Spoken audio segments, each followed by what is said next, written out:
ತಿಂಗಳು 26ನೇ ತಾರೀಕು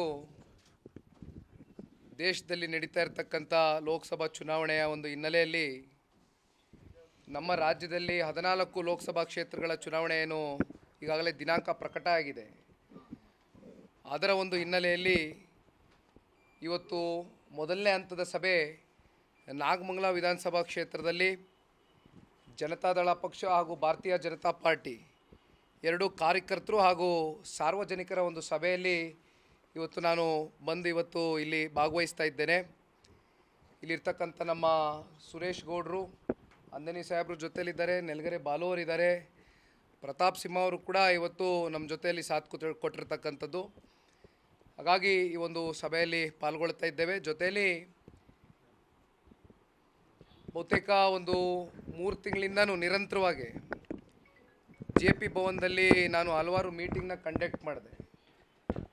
ಆ ಸಂದರ್ಭದಲ್ಲಿ ಸಾಕಷ್ಟು ಅಭಿಪ್ರಾಯಗಳು ಪಕ್ಷದ ಕ್ಯಾಂಡಿಡೇಟ್ಸು, ಪ್ರಮುಖ ಮುಖಂಡರುಗಳು, ಕಾರ್ಯಕರ್ತರು ನನ್ನ ಗಮನಕ್ಕೆ ತಗೊಂಡು ಬಂದರು. ಅದನ್ನು ಪಕ್ಷದ ವರಿಷ್ಠರ ಗಮನಕ್ಕೆ ಮುಟ್ಟಿಸ್ತಕ್ಕಂಥ ಒಂದು ಕೆಲಸವನ್ನು ನಾನು ಮಾಡಿದೆ.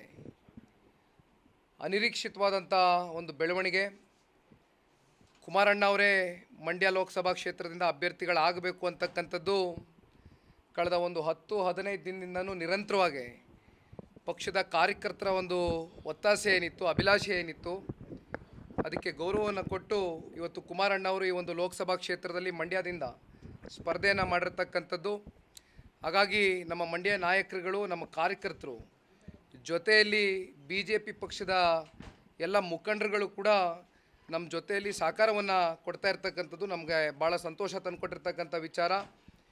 ಇವತ್ತು NDA ಮೈತ್ರಿಕೂಟದ ಅಭ್ಯರ್ಥಿಗಳಾಗಿ ಕುಮಾರಣ್ಣ ಅವರೇನು ಕಣಕ್ಕಿಳಿತಾ ಇದ್ದಾರೆ. ಹಾಗಾಗಿ ಎಲ್ಲ BJP ಪಕ್ಷದ ನಾಯಕರನ್ನ ನಾವು ಅತ್ಯಂತ ವಿಶ್ವಾಸವಾಗಿ ತೊಗೊಂಡೋಗ್ತಕ್ಕಂಥ ಒಂದು ಜವಾಬ್ದಾರಿ ಇದೆ, ಅದು ಮುಂದುವರಿಸ್ತೇವೆ. ನಾನು ಈಗ ತಾನೇ ಗಾಡಿನಲ್ಲಿ ಬರ್ತಾ ನೋಡಿದೆ ಸಂಪೂರ್ಣ ಅವರು ಮಾತನಾಡಿರ್ತಕ್ಕಂಥದ್ದನ್ನು. ಅವರ ಹಿರಿತನಕ್ಕೆ ಬಹುಶಃ ಇದು ಶೋಭೆ ತರ್ತಕ್ಕಂಥದ್ದಲ್ಲ ಈ ರೀತಿ ಮಾತುಗಳು.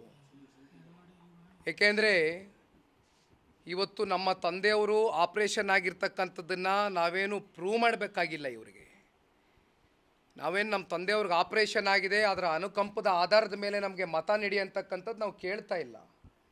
ನಮ್ಮ ತಂದೆಯವ್ರಿಗೆ ಆಪ್ರೇಷನ್ ಆಗಿರ್ತಕ್ಕಂಥದ್ದು ಸತ್ಯ ರೀ. 3ನೇ ಬಾರಿ ಹೃದಯದ ಚಿಕಿತ್ಸೆಗೆ ಕುಮಾರಣ್ಣ ಅವ್ರಿಗೆ ವಾಲ್ವ್ ರಿಪ್ಲೇಸ್ಮೆಂಟ್ ಆಗಿದೆ. ಕಳೆದ 2018ರ ಒಂದು ವಿಧಾನಸಭಾ ಚುನಾವಣೆಯ ಸಂದರ್ಭದಲ್ಲಿ 1 ತಿಂಗಳು ಮುಂಚಿತವಾಗಿ ಆ ಸರ್ಜರಿ ಆಯಿತು. ಒಂದೇ ತಿಂಗಳಿಗೆ ಇಡೀ ರಾಜ್ಯವನ್ನು ಪ್ರವಾಸ ಮಾಡಿದ್ರು, ಜವಾಬ್ದಾರಿಯನ್ನು ತಗೊಂಡಿದ್ದಾರೆ ತಂದೆಯವರು. ಹಾಗಾಗಿ ಇವತ್ತು ಆ ರೀತಿ ಲಘುವಾಗಿ ಮಾತನಾಡ್ತಕ್ಕಂಥದ್ದು ಬಹುಶಃ ಅವರ ಒಂದು ಸ್ಥಾನಕ್ಕೆ, ಅವರ ಒಂದು ಹಿರಿತನಕ್ಕೆ ಶೋಭೆ ತರ್ತಕ್ಕಂಥದ್ದಲ್ಲ ಅಂತಕ್ಕಂಥದ್ದು ನಾನು ಹೇಳಲಿಕ್ಕೆ ಬಯಸ್ತೇನೆ ದಯಮಾಡಿ. ಯಾಕೆಂದರೆ ಈ ರೀತಿ ಮಾತನಾಡಬಾರ್ದು. ಇವತ್ತು ನಾವು ಪ್ರೂವ್ ಮಾಡ್ಕೊಳ್ಬೇಕೆ ಅದನ್ನು. ಇವತ್ತು ನಮಗಿರ್ತಕ್ಕಂಥ ನಮಗೆ ಗೊತ್ತಿದೆ. ನಮ್ಮ ತಂದೆ ಈ ರಾಜ್ಯ ಕಟ್ತಕ್ಕಂಥದ್ದಕ್ಕೆ, ಈ ಪಕ್ಷವನ್ನು ಕಟ್ತಕ್ಕಂಥದ್ದಕ್ಕೆ ಎಷ್ಟು ವರ್ಷಗಳ ಕಾಲ ಅವ್ರು ಹಾಕಿರ್ತಕ್ಕಂಥ ಶ್ರಮ ಇದೆಯಲ್ಲ, ಅವ್ರ ದೇಹದ ಮೇಲೆ ಅವ್ರು ಕೊಟ್ಟಿರ್ತಕ್ಕಂಥ ಶ್ರಮ ಇದೆಯಲ್ಲ, ಅದರ ಪರಿಣಾಮ ಇದು.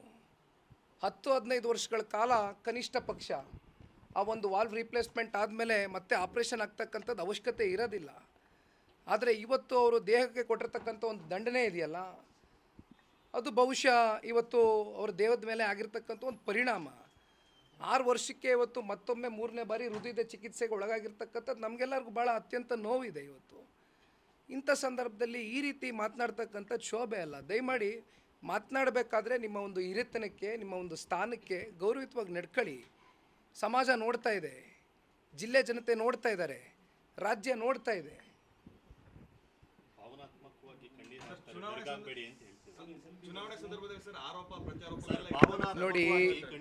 ನೋಡಿ ಅಣ್ಣ, 1 ನಿಮಿಷ ಹೇಳ್ತೀನಿ.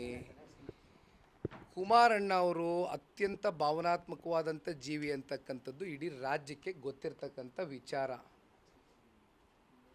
ಸುಮ್ಮನೆ ಮೊಸಳೆ ಕಣ್ಣೀರು ಹಾಕ್ತಕ್ಕಂಥದ್ದು ನಮ್ಮ ಕುಟುಂಬ ಎಂದೂ ಕೂಡ ಮಾಡಿಲ್ಲ.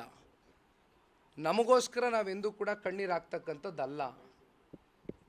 ಈ ರಾಜ್ಯದ ಜನತೆಗೆ ಏನಾದರೂ ಸಂಕಷ್ಟಕ್ಕೆ ಒಳಗಾದಂಥ ಸಂದರ್ಭದಲ್ಲಿ ಸಹಜವಾಗಿ ಕುಮಾರಣ್ಣವ್ರ ಕಣ್ಣೀರು ಬರುತ್ತೆ. ಇವತ್ತೇನು ನಾವು ಕಣ್ಣೀರು ಹಾಕಿ ಇವತ್ತು ನಾವು ಪ್ರಚಾರ ಗಿಟ್ಟಿಸ್ಕೊಳ್ಬೇಕಾಗಿಲ್ಲಣ್ಣ, ದಯಮಾಡಿ ಪ್ಲೀಸ್. Thank you. ಭಾವನೆಗಳಿಗೆ ಧಕ್ಕೆ ತರುವಂತ ಕೆಲಸ ಆಗ್ತಾ ಇದೆ ಸರ್ ಆ ಮೂಲಕ ಅಂತ ಅವ್ರು ಹೇಳಿಕೆ ಹೇಳಿದ್ರು. ನೋಡಿ, ಎಲ್ಲೋ ಒಂದು ಕಡೆ ಇವತ್ತು ಕುಮಾರಣ್ಣವರು ಬಂದು ಮಂಡ್ಯ ಲೋಕಸಭಾ ಕ್ಷೇತ್ರದಲ್ಲಿ ಸ್ಪರ್ಧೆ ಮಾಡ್ತಾ ಇರ್ತಕ್ಕಂಥದ್ದು ಅವ್ರಿಗೆ ಸಹಿಸ್ಕೊಳ್ಳೋಕ್ಕಾಗ್ತಾ ಇಲ್ಲ. ಹಾಗಾಗಿ ಪ್ರತಿನಿತ್ಯ ಈ ರೀತಿಯಾದಂಥ ಆರೋಪಗಳು, ಈ ರೀತಿಯಾದಂಥ ಟೀಕೆಗಳು, ಈ ರೀತಿಯಾದಂಥ ವ್ಯಕ್ತಿಗತವಾದಂಥ ಒಂದು ಲಘುವಾದಂಥ ಒಂದು ಮಾತುಗಳನ್ನೇನು ಆಡ್ತಾ ಇದ್ದಾರೆ, ಇದನ್ನು ಮಂಡ್ಯ ಜಿಲ್ಲೆಯ ಜನತೆ ಭಾಳ ಸೂಕ್ಷ್ಮವಾಗಿ ಗಮನಿಸ್ತಾ ಇದ್ದಾರೆ. ಸೂಕ್ತವಾದಂಥ ಕಾಲಕ್ಕೆ, ಸೂಕ್ತವಾದಂಥ ಸಂದರ್ಭದಲ್ಲಿ ಸೂಕ್ತವಾದಂಥ ತೀರ್ಮಾನವನ್ನು ತಗೊಳ್ತಾರೆ ಜಿಲ್ಲೆಯ ಜನತೆ. ದಯಮಾಡಿ ಇವತ್ತು ನಾವು ಅತ್ಯಂತ ಆರೋಗ್ಯಕರವಾಗಿ ಈ ಒಂದು ಚುನಾವಣೆಯನ್ನು ಮಾಡಬೇಕು ಅಂತಕ್ಕಂಥದ್ದು ಕಾಂಗ್ರೆಸ್ನ ನಾಯಕರಿಗೆ ನಾನು ಮನವಿಯನ್ನು ಮಾಡ್ತೇನೆ. ಕಾಂಗ್ರೆಸ್ ಟೀಕೆಗಳಿಗೆ ಚುನಾವಣೆಯಲ್ಲಿ ಉತ್ತರ